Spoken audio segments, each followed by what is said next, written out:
AHLA is pleased to present this special series highlighting the top 10 health law issues of 2024, where we bring together thought leaders from across the health law field to discuss the major trends and developments of the year. Support for AHLA in this series is provided by PYA, which helps clients find value in the complex challenges related to mergers and acquisitions, clinical integrations, regulatory compliance, business valuations and fair market value assessments, and tax and assurance. For more information, visit pyapc.com.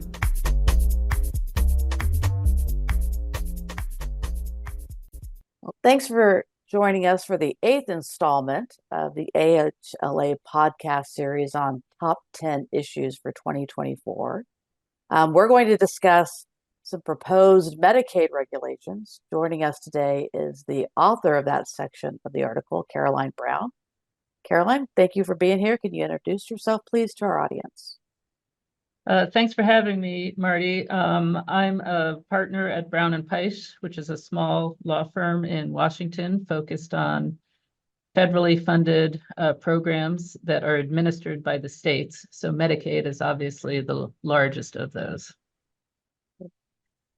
Caroline, most healthcare attorneys, I think, are familiar with Medicare regulations and how that process works. But I think most of us would admit that Medicaid is more of a mystery. And part of that certainly is the fact that there's 56 Medicaid programs, all 50 states, the territories, District of Columbia.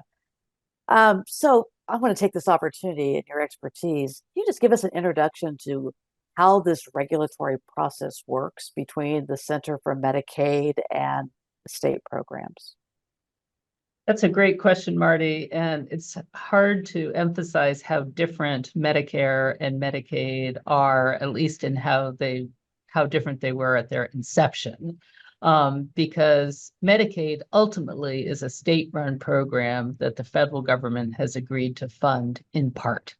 And the conditions of that funding are that they adhere to certain rules and federal rules and regulation. Over time, those rules and regulations have gotten far more complex than they started out as. And so, and in many cases, the states are themselves being regulated by the federal government, and they are being asked to regulate providers or their contractors in certain ways. So it's a much more complex process where there's not direct regulation of providers, but rather where the states are being instructed to do certain things in a certain way if they want to qualify for federal funding. And over time, I think the Centers for Medicare and Medicaid Services has been frustrated by the fact that there are 56 different Medicaid programs and has been trying to not necessarily to make them more uniform, but to make them easier to compare by having states do things in certain ways that allows for comparison across state lines. Well, on the Medicare side of the show, we at least have some hope that CMS appreciates that in its administration of its regulations, there may be challenges, and that may be somewhat a temper on what they do. Is that true on the Medicaid side? It's hard to tell, and I think that there is often a lot of frustration at the state level that some of the things that they're being asked to do are extraordinarily complex from an operational standpoint. And there's not a single way to do it. There are many different ways to do it, and it's often very hard to sort of achieve compliance with what the federal government is asking the states to do, and what the states in turn then try to push down to their providers. So in the Medicaid space, when we talk about the providers and then the payers in the case of managed care entities, is it direct regulation from the centers from Medicaid, or is it the Centers for Medicaid requiring the states to do things, and the states in turn require their Yes. providers. Oh my goodness. So Okay. one of the things that we see a lot in the one of the rules that's pending and that I expect is going to be finalized is a lot more requirements about what the states have to put in their contracts with managed care plans, and then what the states have to do with whatever that information is that they're collecting from managed care plans. So one example would be in the new quality structure that CMS is proposing, the quality rating. The CMS will be requiring the states to gather a lot of information from the plans on a whole variety of quality metrics, and that information will be provided to CMS. But hand in hand with that is a requirement that each state develop a website where all this information can be provided and easily accessible to the Medicaid population, and that different data can be looked at according to different demographics and different criteria. And so there's the requirement that the states have to push down to the managed care plans in terms of providing and collecting data. But there's also the separate requirement on states that says you're the one who's now responsible for creating a website where people can use all that quality data to choose the plan or to evaluate the plan that they're already in. So it's kind of a double obligation, some on the states themselves and some that then get pushed through to the providers. So on this quality rating system, and again, the familiar world of Medicare is the star rating system for the Medicare Advantage plans. I mean, is it fair to draw comparisons between those two programs and what the Centers for Medicaid are now trying to do with the MCEs? So I think it's similar, but it's not going to be the same. It's a different population, so different metrics are going to be collected, but also in many ways it's a more diverse population because Medicaid has the children and families, which is not a Medicare population. It's the primary insurer for people with disabilities. It's the primary coverage for long-term care, in addition to being sort of a more general healthcare coverage program.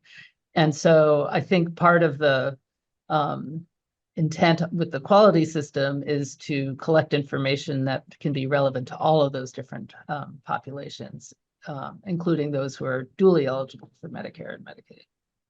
And in that proposed rule, certainly I understand the intent is to furnish beneficiaries with information to select a plan.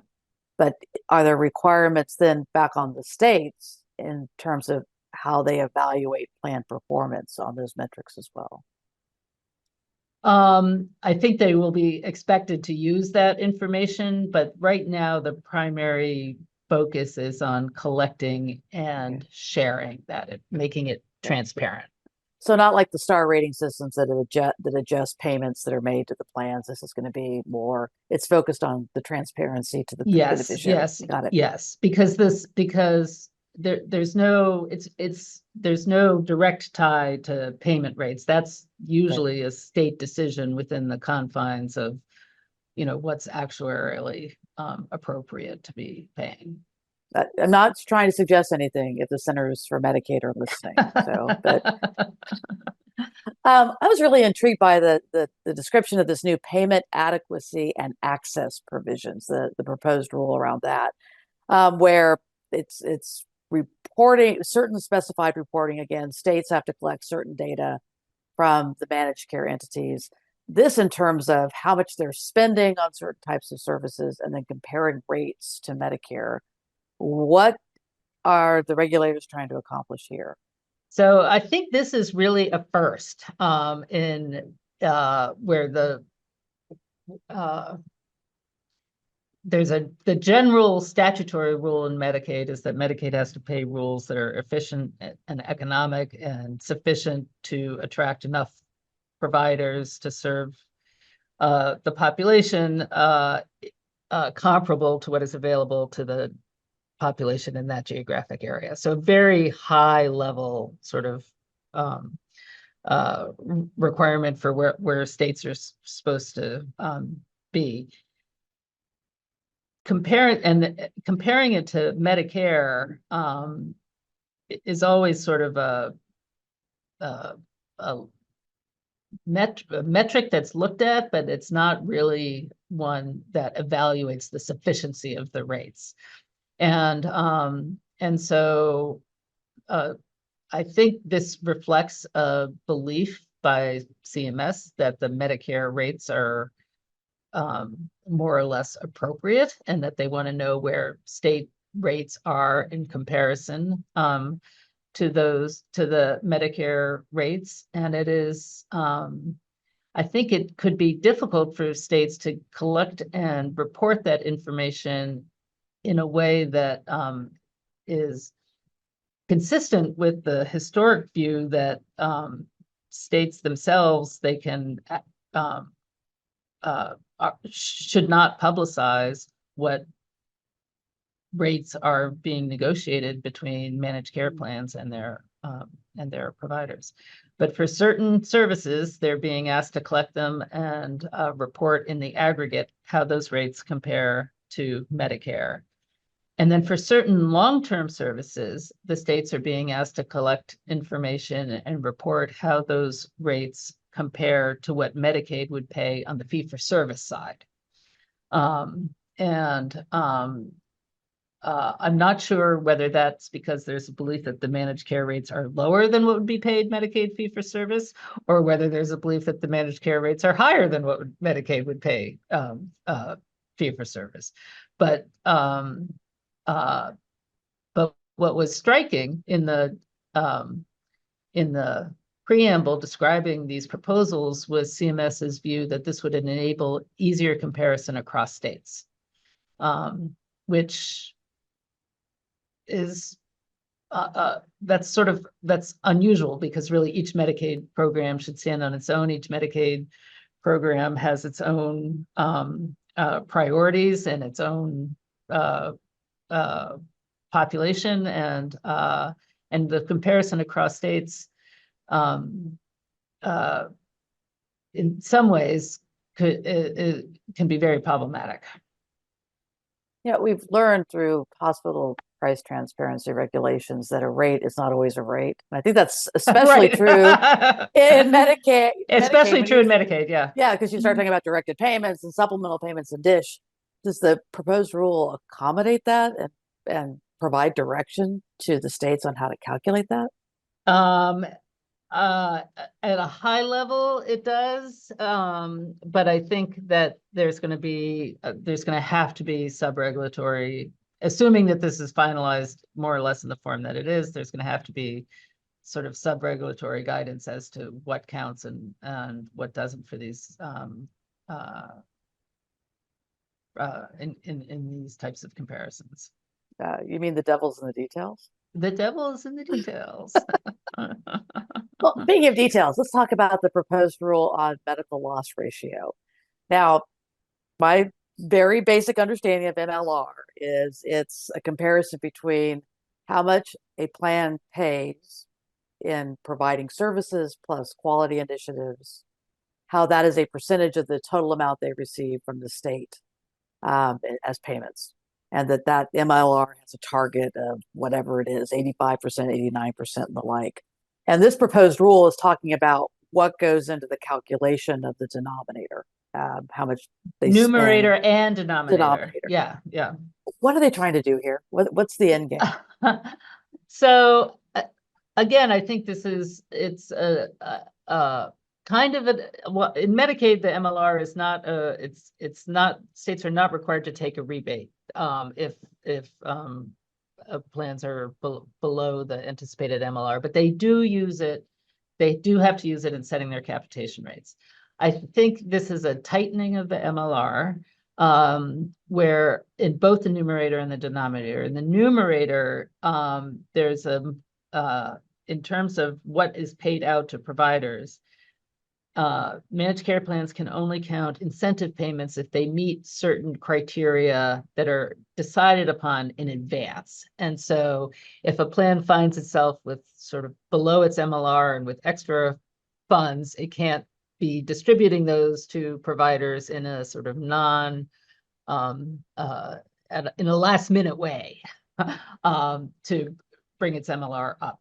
On the denominator side, it is requiring plans to include state-directed payments and other types of payments that are being made by states to plans that may not be considered part of sort of the base capitation payment. And so I think it's being it's a stricter definition of the MLR, and but it does continue to give states the flexibility of deciding whether or not to require a rebate, and if they do require a rebate, where to set that percentage standard. Another proposed rule on network adequacy requirements for MSCs. I'm going to grossly simplify this and say it's driven primarily by maximum wait times. So the MCE has to develop an adequate network so that beneficiary wait times for services are not delayed. And, on the provider side of the world, we love network adequacy standards because that's what gives us negotiating authority against the plans. Is you have to have us, right? To meet the network adequacy requirements. Right. You need us, and I'm going to leverage that as best I can to get a higher rate or other favorable contract terms. But this always comes down to a question of enforcement. Is what is the remedy if a plan fails to meet network adequacy requirements? And is that merely a matter of contract between the state and the plan, or is there something built into this overall regulatory scheme that provides some protections to beneficiaries, and in doing so, to providers? Right. So there's always been network adequacy requirements. So the states always had to set network adequacy requirements, and they can use various things to evaluate how adequate the network is. What the new proposal is, it says you have to have wait times. You can't use as one measure of network adequacy, and then it sets specific wait times: 10 days for behavioral health providers and 15 days for primary care and OB/GYN providers for routine visits. And then this, I think the proposal is that a state has to choose a fourth category and set its own wait times. And then it says states have to have secret shopper surveys where states send out secret shoppers to see, can they get appointments within those wait times? And is the provider who's listed in the provider directory one who's available for Medicaid patients, and is all the other information in the directory correct? And then if there's a failure, there is a requirement. Again, it's a requirement on the state to enter into some sort of corrective action plan with the managed care plan to try to remedy that solution. And I think those wait times are pretty aggressive. They are, I think, more aggressive than the wait times in Medicare, and more aggressive than what most people would have in their commercial plans. But you are dealing with a more vulnerable population. Speaking of aggressive and less aggressive timelines, let's wrap up with a conversation about what you in the article is referred to as a proposed rule. In fact, it was finalized by CMS about a couple of mid-January, which is the prior authorization rule, which, and check me on this, it applies to Medicaid MCOs as well as Medicare Advantage plans and exchange plans, right? So yes, that group, not commercial payers, darn it, but that group is subject to this rule. And sort of the big headline grabber when that was published was the time period by which a payer has to respond to a request, 72 hours for an urgent request, and then 7 calendar days Yeah, 7 calendar for the other. days. Yeah. And help me first of all, before we get to, I understand with emergency services, there are no PA requirements, but how do they define urgent in this rule? Or is it, I don't think they defined urgent, but I haven't made my way through all 844 pages of the final rule. Okay, but I mean, it is. So I was waiting. It's not yet in the Federal Register. It's only available in the large, big print, very large document. Yes, can't possibly print it because there's 2 reams of paper, right? Right. Yeah.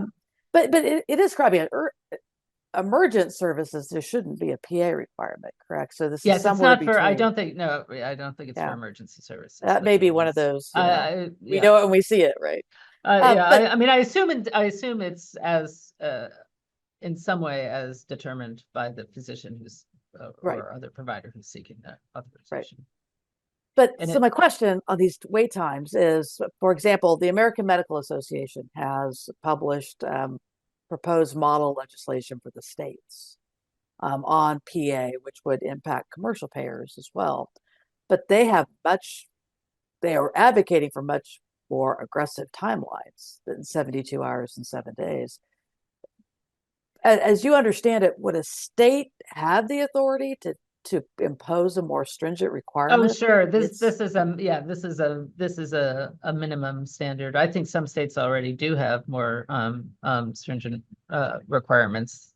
So this would be the minimum, and it would be standardized across all different types of plans. And one of the sort of corollary aspects of the rule, and the one that didn't get all that headlines, but is to make all that prior authorization process much more transparent about what is required in order to be authorized, and what may or may not be missing from the request, and what the decision was and why the decision was made that way. And that's all information that plans and Medicaid Medicaid agencies are going to have to be make available both to providers and to beneficiaries. Well, all of this goes into effect by January 1 of 2026. So I know what we're going to talk about next year, Caroline. Yes. So I am enormously much more smart than I was before we started this conversation. So thank you for taking the time. I'm glad we have folks like you monitoring these developments and keeping us on the straight and narrow. Thanks so much, Marty. Pleasure to be here.